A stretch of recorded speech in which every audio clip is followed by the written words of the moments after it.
Hello everybody and welcome back to the new VR news. As always, I am Mateo311 and this is your one channel for everything VR related. Today, we're going over the Facebook ad apocalypse, my experience with Steam's Next Fest, we have some rumors for the PlayStation VR 2, and of course, a bunch of VR games to go over. Before I jump into this video, just a quick reminder, I am running an Oculus Quest 2 giveaway, sponsored by Superbright, the developers of In Death Unchained. That giveaway ends when I hit 30,000 subscribers, so if you're not subscribed, go ahead and do it right now. The link to that giveaway is down in the description. Okay, so let's start this video off with Larcenauts. Normally, if I've been playing a new launch title, I'll give a quick 1-minute review in my new VR news, but I'm currently playing around with a new 1-minute review series. If you are interested in checking that out, I will put a link on screen, but here's the abbreviated version. I highly recommend this game to Quest and Rift owners who are looking for a fast-paced PvP shooter. Now, the Steam version is currently broken and only works for the Oculus Rift, so if you have any other headset, please hold off. Now, the Oculus version does work well enough with Revive on a Valve Index, but I still recommend you wait for the Steam version to be fixed. Okay, so let's move into some game updates, starting with an announcement trailer for Blobkin Blasters. This is a family-friendly underwater wave shooter with minor tower defense elements. With your Reef under assault by monsters, you'll take on the role of Blobkin as he blasts enemies, builds cannons, and collects treasure. Blobkin Blasters is coming to PSVR this August, and a beta version is currently available for the Oculus Quest via SideQuest. Now, if you're not looking for anything new, we have some updates coming for existing games. First on that list is the Tetris effect, which is getting new multiplayer modes sometime late July. These updates are coming to all platforms and will feature cross-play support. If you wanted a sneak peek, there's a closed beta starting tomorrow, which I will include a link for down in the description. Now, these new multiplayer modes include Connected, a 3v1 team vs boss mode, which can be played against an AI or a human opponent. Zone Battle, a 1v1 competition, where the key to success is managing your time-stopping ability. Score Attack, which is another 1v1 mode, where you play the standard game and just compete for the highest score. And finally, we have Classic Score Attack, which is exactly what it sounds like. You'll play the classic version of Tetris and competing against someone for the top score. So if you're looking for competitive puzzle action, well, the Tetris effect will have you covered next month. Now, another game to receive some updates is the zombie co-op shooter Survive. After 3 years in early access, Survive has now officially launched on Steam. Survive is a 4-person co-op zombie shooter that strives for realistic mechanics. There's fully simulated weapons, melee combat, friendly fire, and absolutely no HUD to be found. And best of all, this game is listed as having an 18-hour long campaign. So if you've been waiting around for something like After the Fall, well, this is a great option you can pick up right now. Now, if you were hoping to take some of your favorite flat screen games and play them in VR, I have 2 new mods that'll let you do just that. The first one comes from the same developer that brought us the Outer Wilds VR mod, and now he's working on Firewatch. Firewatch was originally released back in 2016, and it's an atmospheric mystery set in the Wyoming wilderness. You're tasked with keeping a watch on the surrounding forest as some eerie stuff begins to happen. This is an excellent title to port to VR because it is all about the atmosphere and compelling storyline. Now, the mod isn't available just yet, but we do know it will support motion controllers. Now, another VR mod that you can test out right now is for Valhiem. This mod's actually been out for quite a while, but it's just recently received a major update. There's now full motion controller support, and they're continually working on optimizing the in-game performance. Valhiem is an open-world survival title that absolutely took Steam by storm.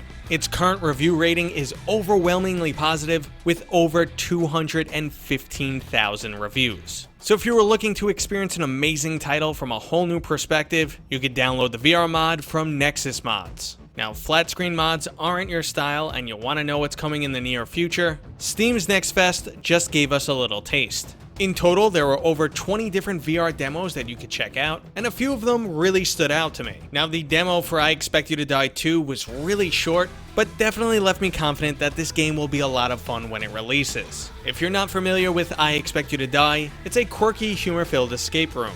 Now, a title that didn't leave me with a great first impression was Into the Darkness. From trailers, this appeared to be a Boneworks clone with more of a streamlined single-player campaign. What I experienced, though, was poor in-game performance on an RTX 3090, unsatisfying melee combat, and a rather bland first impression. I hope things change by launch, but after about an hour in this game, I wasn't really interested in playing anymore. Two titles that did catch me by surprise though were 2076 and Ark-Ade. 2076 is a VR re-envisioning of the classic arcade top-down shooters like 1945. Now though, they step the game up by constantly changing your perspective and adding motion controls. Overall, I was really impressed by this title. Every time it changed perspective, it felt new and exciting. I've spent a lot of time on those classic arcade games, and I can definitely see myself enjoying 2076. Ark-Ade was another fun experience. Cool graphics, satisfying mechanics, and just a lot of fun to play. It's definitely not the level of depth I'm normally looking for in a title, but it's fun nonetheless. Now, I did try a few other experiences during Steam's Next Fest, but I didn't really form any other strong opinions. Now, I'm curious if you guys played anything. Was there a great demo I missed? Let me know down in the comments. Okay, so before we jump into the topic of Facebook ads, let's just go over some quick hardware updates. So Bloomberg is once again predicting the future of VR products, and this time they're speculating that the PlayStation VR 2 is coming for the 2022 holiday season. It'll also be featuring brand new OLED panels from Samsung. Now, Bloomberg has an excellent track record when it comes to reporting on upcoming VR products. Their statements regarding the Oculus Quest 1 and Quest 2 pre-launch were dead on, and I'm expecting the same here for the Sony PlayStation VR 2. Now, last month we also supposedly got the leaked specs for the PlayStation 2, which included eye tracking, head-mounted haptics, and 1.4 megapixels per eye. If all of this is true, I'm extremely excited for the launch of this product. Okay guys, let's move into something I'm not extremely excited about, and that's Facebook ads. There's actually a lot to break down here. This won't be a simple reporting of the facts, because even if Facebook says they're not going to use ads in a specific manner, there's nothing stopping them from doing so in the near future. Currently, all we know for sure is that Facebook is beginning to test ads. A couple developers, including Resolution Games, have signed on for a beta ad program, and it looks like ads may show up as dynamic billboards inside of games. You'll also have some control over your ads,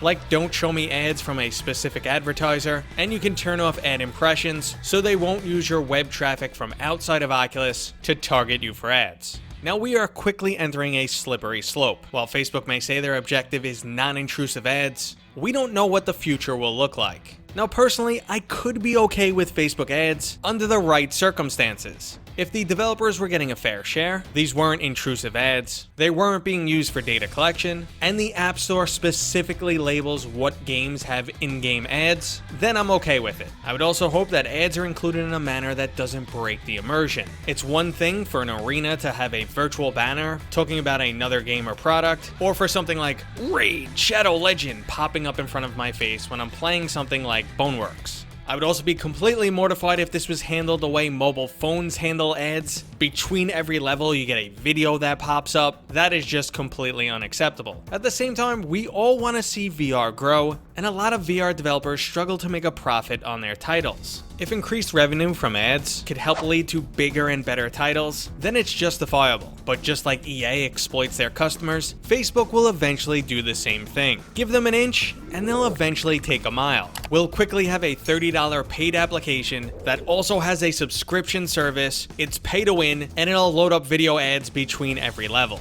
Now, if this sounds like fairy tale land to you, it's only because these things happen slowly. Facebook knows better than to do all of those things at once, but if they slowly roll them out, and if they happen to push a little bit too far, they'll just roll back a little bit, and then before you know it, all of this can actually be true. I know people like to talk a big game. If Facebook includes ads, I'll never buy their products. But people said the same thing about having to use a Facebook account to log in. If you're really adamant about that point, well, you're gonna have to speak with your wallet, and it's most likely gonna be an uphill battle because the average consumer just won't give a crap. So that's my take on the Facebook ad apocalypse. If Facebook is willing to give us something legally binding that says this is how the ads will be, we're also labeling in the App Store any games that contain ads, and this is the fair revenue cut that developers are getting, okay, I'm on board. But I doubt that's what's gonna happen. Okay everybody, that was today's new VR news. I'm gonna pop up 2 additional videos that I think you might be interested. If you are, go check them out. If you enjoyed this video, go ahead and give it a thumbs up. If you're new here, please consider subscribing. And as always, I will see you guys on next time.